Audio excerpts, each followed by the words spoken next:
What is up, y'all?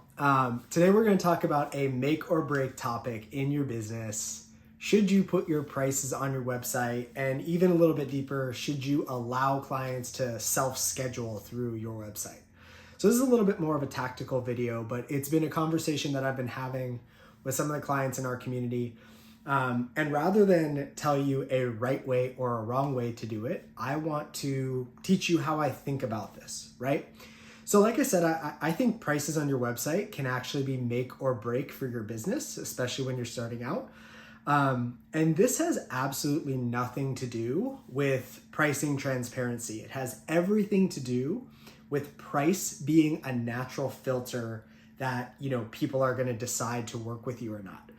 So when clients are starting out, I almost never recommend you put your prices on your website. There's a few reasons. Number one is when you're a new business, you do not have the level of authority to maybe command those prices yet, right? We have to think about how consumers buy things. And one of the biggest things that we talk about when we're working with our clients is you have to make a shift from a commodity to a solution provider, right? So physical therapy in general is commoditized. When people are looking for physical therapists, what are they doing? They are going on the internet or calling clinics and finding physical therapists that take their insurance.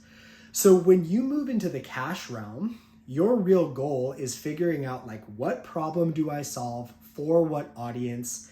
And so another piece of having websites or having prices on your website is how dialed in is your messaging, right? Do you speak to a client? Do you speak to a specific person that says, it doesn't matter what the price is, I know that Ray is my guy to help me solve this problem, right? So we want to make sure that we are putting ourselves in the best position possible to have the conversations that we need to have so that pricing becomes less of a decision-making factor, less of that natural filter, right?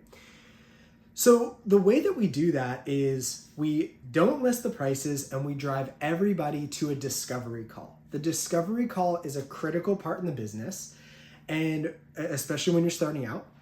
And what it really allows you to do is it allows you to connect on a deeper level with your clients, because there's three things that consumers need to go through. You've probably heard this before. They need to know you, they need to like you, they need to trust you.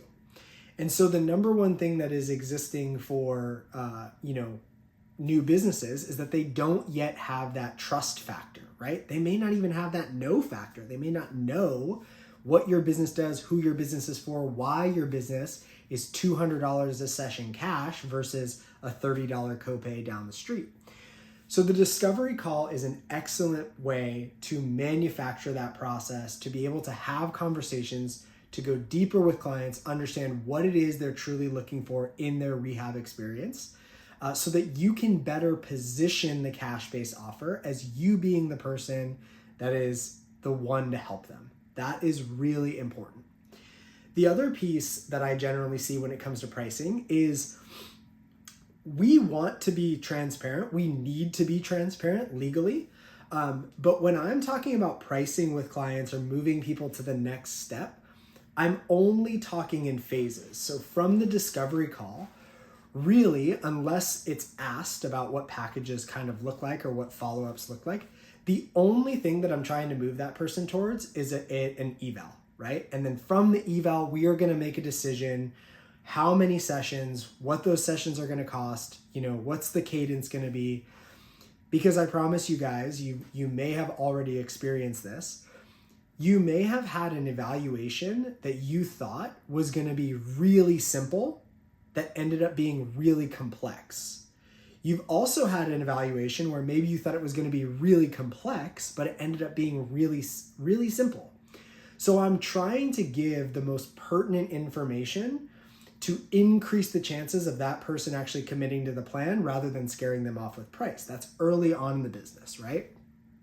So just to lay this out, when you are starting out your business, I do not recommend you have pricing on your website. I recommend that all of your pricing conversations come after a discovery conversation. That will help you convert the most clients. That will help you help the most people. Now, here's where I think you can use pricing, you can use self-scheduling as a natural filter when you are established. If you are an established business and you're looking to get your time back, your message is dialed in, you're looking to not deal with back and forth with clients, you're looking to not have calls with them, you have a wait list, maybe you're booked out 2-3 months, not only should you list your prices on your website, maybe allow a self-scheduling method, you should also raise your prices, because these things, again, are natural filters to people coming into your world. So when volume is low, we want to remove as many filters and as many resistance points as possible. We want to give ourselves the best opportunity.